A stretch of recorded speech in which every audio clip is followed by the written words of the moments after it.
Hello, welcome to our channel. ഇന്ന് നമ്മളിവിടെ discuss ചെയ്യാൻ പോകുന്നത് ഹോസ്പിറ്റൽ ബാഗിനെ കുറിച്ചാണ്. അതായത് ഡെലിവറി ടൈമിൽ നിങ്ങൾ എന്തൊക്കെയാണ് ഹോസ്പിറ്റൽ ബാഗിൽ കരുതേണ്ടത് എന്നതിനെക്കുറിച്ച് കുറച്ച് ഡീറ്റെയിൽ ആയിട്ടുള്ള വീഡിയോ ആയിരിക്കും ഇത്.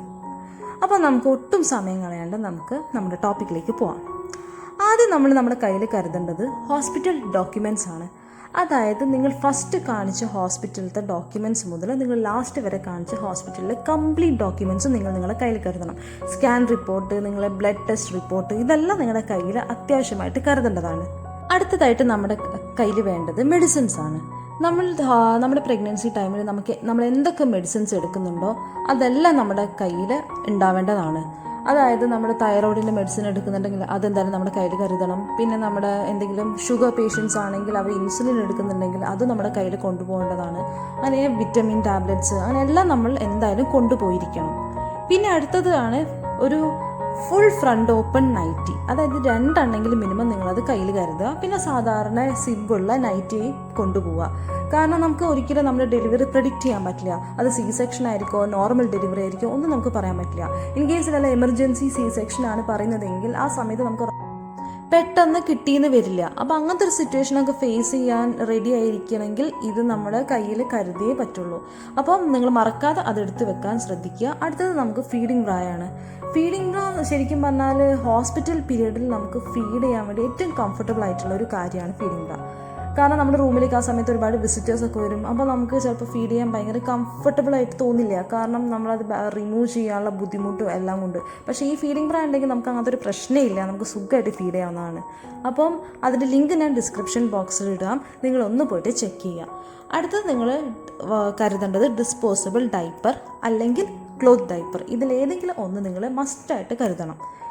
നിങ്ങൾക്ക് ഡിസ്പോസിബിൾ ഡൈപ്പർ താല്പര്യമില്ലെങ്കിൽ ക്ലോത്ത് ഡൈപ്പർ ഓപ്റ്റ് ചെയ്യാം. കാരണം ഇപ്പോൾ അത് ഈസിലി അവൈലബിൾ ആണ്. പക്ഷേ ക്ലോത്ത് ഡൈപ്പർ എടുക്കുമ്പോൾ പ്രത്യേകം ശ്രദ്ധിക്കുക, അത് വാഷ് ചെയ്ത് ഉണക്കിയതായിരിക്കണം നിങ്ങൾ ഹോസ്പിറ്റൽ ബാഗിൽ വെക്കുന്നത്. ഫ്രഷ് ആയിട്ടുള്ളത് നിങ്ങൾ അപ്പം തന്നെ പോയി വാങ്ങിച്ചത് ഒരിക്കലും യൂസ് ചെയ്യരുത്. അത് കുഞ്ഞിന് ഒരുപാട് സ്കിൻ ഇറിറ്റേഷൻസ് ഉണ്ടാകാനുള്ള റീസൺ ആകാം. അപ്പോൾ അത് നിങ്ങൾ പ്രത്യേകം ശ്രദ്ധിക്കുക. അടുത്തത് നമുക്ക് അത്യാവശ്യമായിട്ടുള്ളൊരു കാര്യമാണ് ബേബി വൈപ്സ്. കാരണം ഈ ഒരു സംഭവം നിങ്ങൾക്കൊരു 3 മാസം വരെ, നിങ്ങളുടെ കുഞ്ഞിനൊരു 3 മാസം ആവുന്നത് വരെ നിങ്ങൾക്ക് വളരെയധികം ഹെൽപ്ഫുള്ളായിരിക്കും. കാരണം നമ്മുടെ കുഞ്ഞ് വാവകൾക്ക് നമുക്ക് അവർ മോഷൻ പാസ് ചെയ്താലോ അല്ലെങ്കിൽ യൂറിൻ പാസ് ചെയ്താലോ നമുക്കത് ബാത്റൂമിൽ കൊണ്ടുപോയി കഴുകുക വെച്ചാൽ അവർക്കും അത് കംഫർട്ടായിരിക്കില്ല, നമുക്കും അത് കംഫർട്ടായിരിക്കില്ല. അപ്പോൾ അവരൊട്ടും ബുദ്ധിമുട്ടിക്കാണ്ട് നമുക്കിത് ചെയ്യണമെങ്കിൽ ബേബി വൈപ്സ് ഏറ്റവും നല്ലൊരു ഓപ്ഷനാണ്. അപ്പോൾ നിങ്ങൾ ബേബി വൈപ്സ് വാങ്ങുമ്പോൾ പ്രത്യേകം ശ്രദ്ധിക്കേണ്ടത് ഒന്നില്ലെങ്കിൽ 0 ആൽക്കഹോളിക് കണ്ടൻറ്റ് ഉള്ളത് വാങ്ങാൻ ശ്രദ്ധിക്കുക, 0% ഫ്രാഗ്രൻസ് ഉള്ളതും വാങ്ങാൻ ശ്രദ്ധിക്കുക. നിങ്ങൾക്ക് വേണമെങ്കിൽ ലിങ്ക് ഞാൻ ഡിസ്ക്രിപ്ഷൻ ബോക്സിൽ ഇടാം, ഒന്ന് പോയി ചെക്ക് ചെയ്താൽ മതി. അടുത്തത് നമുക്ക് വേണ്ടത് കുറച്ച് വെള്ള തുണികളാണ്. അത് വാവയ്ക്കും വേണ്ടി വരും, നമുക്കും വേണ്ടി വരും. കാരണം നമുക്ക് ചിലപ്പോൾ ബ്ലീഡിങ് ഒക്കെ ഉണ്ടെങ്കിൽ അവർ തുണി ചോദിക്കാൻ ചാൻസ് ഉണ്ട്. അപ്പോൾ അത് നിങ്ങൾ മറക്കാതെ നിങ്ങളുടെ കയ്യിൽ കരുതുക. പിന്നെ നമ്മുടെ എസെൻഷ്യൽ ആയിട്ടുള്ള bedsheet, blanket, spoon, plate, glass, flask, kettle, പിന്നെ ബ്രഷ്, പേസ്റ്റ്, സോപ്പ്, ഇതൊക്കെ നിങ്ങൾ കയ്യിൽ കരുതുക. പിന്നെ കുറച്ച് ന്യൂസ് പേപ്പേഴ്സ് ഒന്നും കയ്യിൽ കരുതുന്നത് നല്ലതായിരിക്കും. എന്തെങ്കിലും ചിലപ്പോൾ ക്ലീൻ ചെയ്യാനോ അതിനൊക്കെ നമുക്ക് വളരെ ഹെൽപ്ഫുൾ ആയിരിക്കും. പിന്നെ ഒരു കാര്യം വേണ്ടത് ഒരു ബേബി സോപ്പും ബേബി ഓയിലും. കാരണം നമ്മളോട് അവർ നേഴ്സ് എന്തായാലും ചോദിക്കും, കുഞ്ഞിനെ ക്ലീൻ ചെയ്യാൻ വേണ്ടിയിട്ട് അവർ ഇത് രണ്ടും ചോദിക്കുന്നത് കൊണ്ട് എന്തായാലും കരുതുക. സാധാരണ മെഡിക്കൽ കോളേജിലൊക്കെ ചോദിക്കുന്ന കേട്ട, പക്ഷേ ഞാൻ പ്രൈവറ്റിലായിരുന്നു, അപ്പോൾ എന്നോട് ചോദിച്ചിട്ടുണ്ടായിരുന്നു. അപ്പോൾ അതെന്തായാലും നിങ്ങളൊന്ന് കൊണ്ടുപോകാം. പിന്നെ ഒരു കാര്യമാണ് സാനിറ്ററി പാഡ്. മിക്കരും ചിലപ്പോൾ ക്ലോത്ത് ആയിരിക്കും യൂസ് ചെയ്യുക, പക്ഷേ എന്നെ സംബന്ധിച്ചിടത്തോളം എനിക്ക് സാനിറ്ററി പാഡ് ഭയങ്കര കംഫർട്ടബിൾ ആയിരുന്നു. കാരണം ഒരു ലീക്കേജിൻ്റെ പ്രശ്നമോ അങ്ങനത്തെ ഒരു കാര്യം ഉണ്ടായിട്ടില്ല. കാരണം അത് നല്ല ലെങ്ത്തും വിഡ്ത്തും ഉണ്ട്, അവിടെ നന്നായിട്ട് അബ്സോർബ് ചെയ്യുന്നത് കൊണ്ട് നമുക്ക് ലീക്കേജിൻ്റെ പ്രശ്നം ഇതുവരെ എനിക്ക് വന്നിട്ടില്ല, ഒരു ഇറിറ്റേഷൻ എനിക്ക് വന്നിട്ടില്ല. അതുകൊണ്ട് നിങ്ങൾ പാഡ് യൂസ് ചെയ്യുകയാണെങ്കിൽ അത്രയും നല്ലത്. കാരണം നമുക്ക് ഇടയ്ക്കിടയ്ക്ക് ചേഞ്ച് ചെയ്യാം.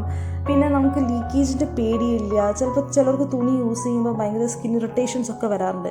പക്ഷേ ഇതുകൊണ്ട് എനിക്ക് അങ്ങനത്തെ ഒരു പ്രശ്നം വന്നിട്ടില്ല. ഞാൻ 100% റെക്കമെൻഡ് ചെയ്യുകയാണ് നിങ്ങളത് യൂസ് ചെയ്യാൻ. ഞാൻ യൂസ് ചെയ്ത ബ്രാൻഡ് ന്യൂ മം എന്ന് പറഞ്ഞൊരു ബ്രാൻഡാണ്. അതിൻ്റെ ലിങ്ക് ഞാൻ ഡിസ്ക്രിപ്ഷൻ ബോക്സിൽ കൊടുക്കാം.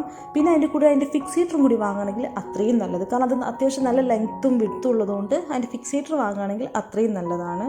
ഇതൊരു പാക്കിൽ 5 എണ്ണം കണ്ട് വരുന്നത്. അപ്പോൾ നിങ്ങൾ ജസ്റ്റ് ഒന്ന് പോയി ലിങ്ക് കയറി ഒന്ന് ചെക്ക് ചെയ്താൽ മതി. പിന്നെ അടുത്ത നമ്മുടെ അണ്ടർ ഗാർമെൻറ്റ്സ് ആണ്. പിന്നെ ഒരു സാനിറ്റൈസർ കരുതണം, കാരണം വിസിറ്റേഴ്സൊക്കെ വരുമ്പം അവർക്ക് കൊടുക്കാൻ വേണ്ടിയിട്ട് വളരെ ഹെൽപ്ഫുള്ളാണ്. പിന്നെ ഒരു പെയർ ചെപ്പൽ നിങ്ങൾ കരുതുക. പിന്നെ ബേബി ഡ്രസ്സും ടവലും അതൊക്കെ നന്നായിട്ട് വാഷ് ചെയ്യുക. കാരണം ഒരുപാട് മിത്തുകളുണ്ട്, കുഞ്ഞുങ്ങൾ ജനിക്കുന്നതിന് മുമ്പ് അവർക്കുള്ള ഡ്രസ്സ് ഒരു കാര്യം വാങ്ങരുത് എന്നൊക്കെ പറയുമെങ്കിലും ഇപ്പോഴത്തെ ഒരു അവസ്ഥയിൽ നമ്മൾ എന്തായാലും അത് വാഷ് ചെയ്തിട്ട് കൊണ്ടുപോകാൻ ശ്രദ്ധിക്കുക. കാരണം അത് എവിടെ നിന്നൊക്കെയാണ് വരുന്നതെന്നൊന്നും നമുക്ക് പറയാൻ പറ്റില്ല. അപ്പോൾ നമ്മുടെ കുഞ്ഞിന് വെറുതെ ഒരു സ്കിൻ ഇറിറ്റേഷൻ കൊടുക്കേണ്ട കാര്യമില്ലല്ലോ, അപ്പോൾ റിസ്ക് എടുക്കണ്ട. അപ്പോൾ നമ്മളത് വാഷ് ചെയ്ത് കൊണ്ടുപോവുക. പിന്നെ അവർക്ക് വേണ്ട സോക്സ്, പിന്നെ മിറ്റൻസ് എന്ന് വെച്ചാൽ അവർ കയ്യിൽ യൂസ് ചെയ്യുന്നൊരു ഗ്ലൗസ് പോലത്തതാണ്. കാരണം അവരുടെ ഫിംഗർ സക്ക് ചെയ്യുന്നതൊക്കെ ഒഴിവാക്കാൻ പറ്റും ഈ മിറ്റൻസ് ഉണ്ടെങ്കിൽ. അപ്പോൾ അതൊന്ന് കൊണ്ടുപോകാൻ ശ്രദ്ധിക്കാം. പിന്നെ ഒരു കാര്യം നഴ്സിംഗ് പാഡാണ്. അത് നമുക്ക് ഡെലിവറി ഒക്കെ കഴിഞ്ഞ ടൈമിൽ നന്നായിട്ട് ബ്ലീഡിങ് ഉണ്ട്, അതായത് ബ്രസ്റ്റ് മിൽക്ക് ബ്ലീഡ് ചെയ്യുന്ന ഒരു ഇതുണ്ടെങ്കിൽ അത് നമുക്ക് മാക്സിമം കൺട്രോൾ ചെയ്യാൻ പറ്റും. അപ്പോൾ നഴ്സിംഗ് പാഡിൻ്റെ ലിങ്കും ഞാൻ ഡിസ്ക്രിപ്ഷൻ ബോക്സിലിടാം, അപ്പോൾ ഒന്ന് പോയി ചെക്ക് ചെയ്യുക. പിന്നെ ഒരു സോഫ്റ്റ് ആയിട്ടുള്ളൊരു ബ്ലാങ്കറ്റാണ്, അത് ബേബിക്ക് വേണ്ടിയിട്ടാണ് ബ്ലാങ്കറ്റും. പിന്നെ ഒരു കാര്യം കൂടി ഉണ്ട്, ബ്രസ്റ്റ് പമ്പാണ്. അത് നിങ്ങൾക്ക് വേണമെങ്കിൽ സ്കിപ്പ് ചെയ്യാം, ഓപ്ഷണലാണ്.